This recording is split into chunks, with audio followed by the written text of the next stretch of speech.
بسم اللہ الحمد للہ والصلاة والسلام علی رسول اللہ رب اشرح لی صدری ویسر لی امری واحلل عقدۃ من لسانی یفقہوا قولی۔ ناظرین السلام علیکم ورحمۃ اللہ وبرکاتہ۔ قرآن کا خلاصہ انگلیوں پر، ہر صورت کے مقاصد، مرکزی مضامین اور ہر صفحے پر اشارہ ربط کے ساتھ۔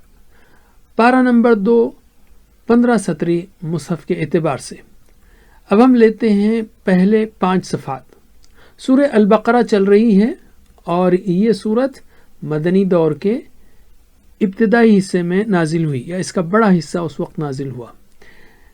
اس کے مقاصد یہ ہیں کہ زندگی کے ہر پہلو میں اللہ کی ہدایت پر عمل کرو، یعنی صحیح خلیفہ بنو۔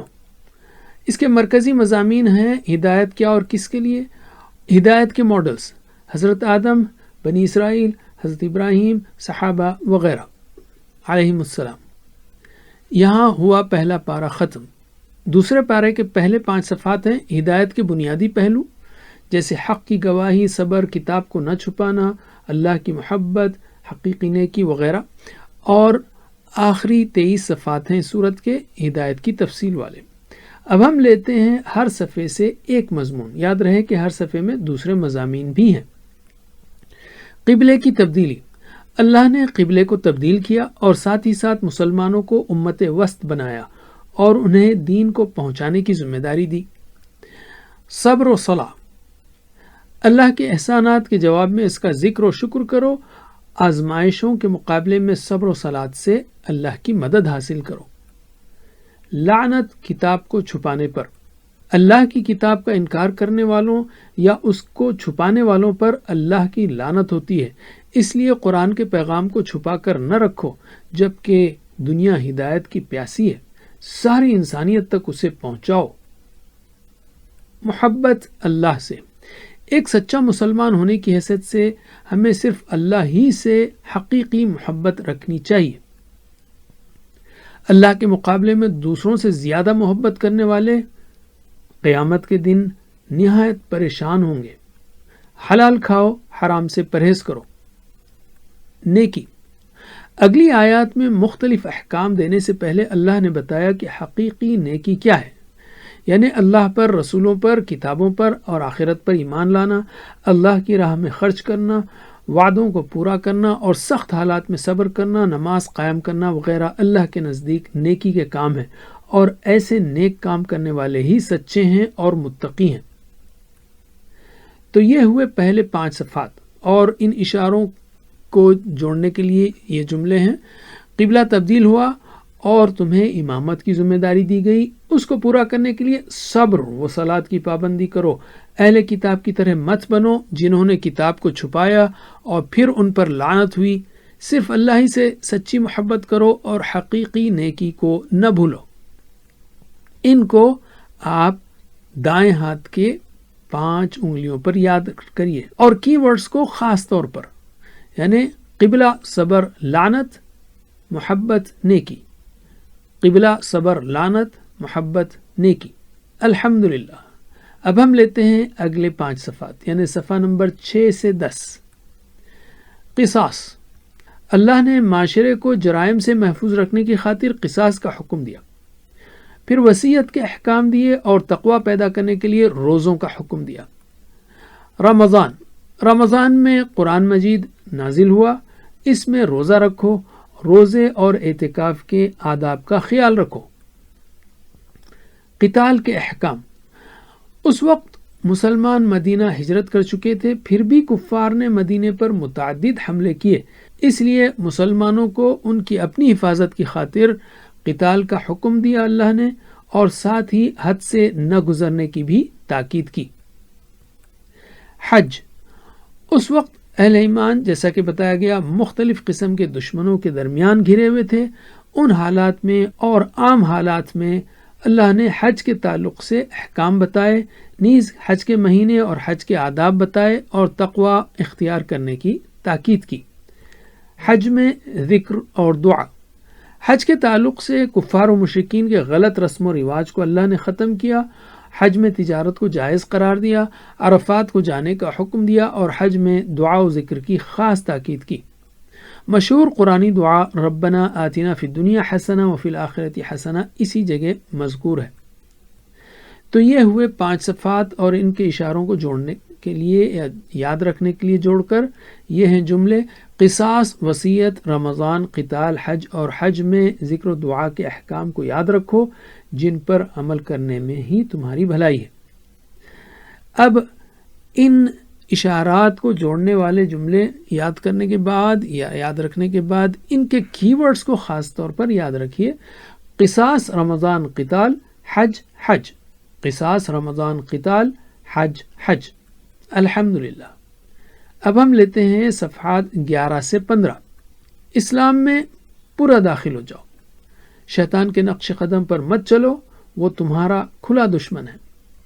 آزمائشیں آئیں گی، جنت کا راستہ نفس کے لیے بڑا بھاری ہے، اس راستے پر چلنے میں آزمائشیں آئیں گی، لیکن یاد رکھو کہ اللہ کی مدد بہت قریب ہے۔ قتال کے مسائل۔ ہجرت کے بعد بھی جیسا کہ بیان ہوا کہ اہل ایمان مکے کے مشرکین کے جانب سے مسلسل حملوں کا شکار ہو رہے تھے، ان حالات میں اللہ نے اس طرح کا بگاڑ اور تباہی پھیلانے والوں کے خلاف قتال کو فرض کیا۔ اب ہم آتے ہیں اگلا اہم ٹاپک، نکاح، طلاق اور طلاق کے بعد۔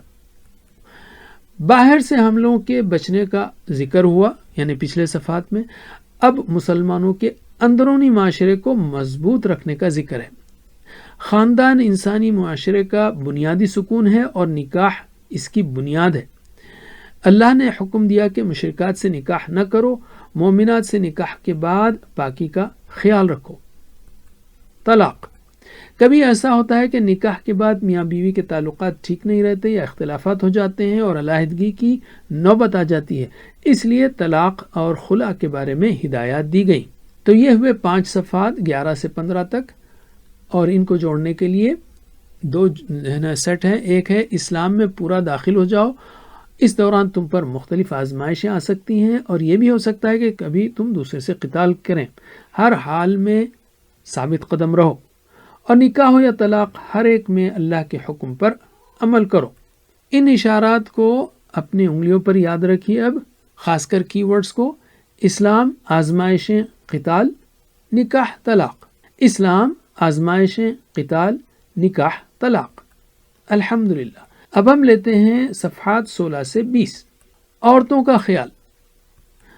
اللہ نے عورتوں کا خیال رکھنے کی تاکید کی اور حکم دیا کہ پہلی طلاق کے بعد اگر ان کو نکاح میں رکھنے کا ارادہ ہو تو انہیں مناسب طریقے پر نکاح میں رکھو، ورنہ باعزت طریقے پر الگ کر دو۔ تکلیف پہنچانے کی غرض سے عورت کو طلاق نہ دینا اور یوں ہی نکاح میں روکے رکھنا یا طلاق کے بعد اس عورت کے کسی اور جگہ نکاح میں رکاوٹ ڈالنا اسلام کی تعلیمات کے خلاف ہے۔ بچوں کا خیال، خاص کر طلاق کے بعد۔ طلاق کے بعد بچوں کا خیال رکھا جائے، جیسے بچوں کو دودھ پلانے، ان کے دودھ چھڑانے کی اور اس کے اخراجات کی کیا ترتیب ہوگی۔ اسی طرح شوہر کی موت ہو جائے تو عدت کیا ہوگی، بیوہ کو نکاح کا پیغام بھیجنا کیسا ہے وغیرہ، ایسے احکام بھی اللہ نے بیان فرمائے۔ بیواؤں کا خیال۔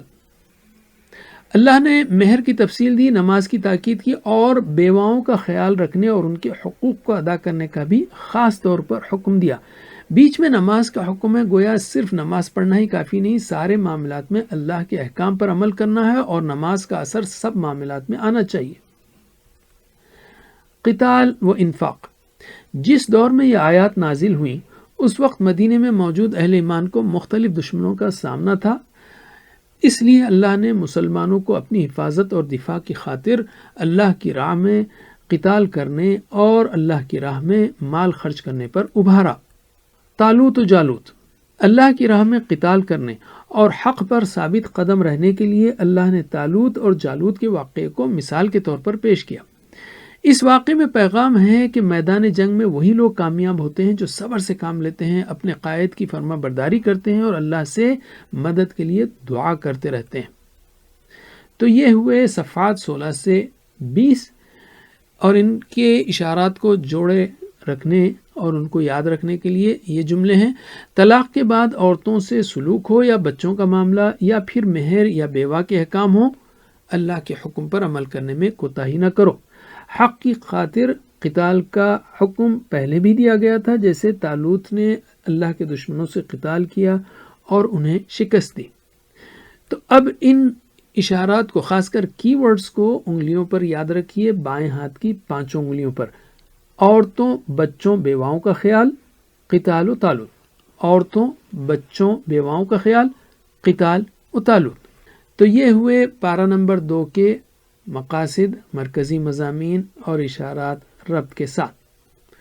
تو اس میں پہلے 5 صفحات ہیں ہدایت کے بنیادی پہلو، اور پھر قصاص، رمضان، قتال، حج، آزمائشیں، قتال، نکاح و طلاق، اور آخر میں پھر قتال و انفاق.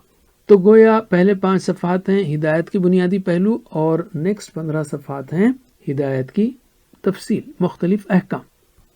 الحمدللہ. جزاکم اللہ خیر، والسلام علیکم ورحمۃ اللہ وبرکاتہ.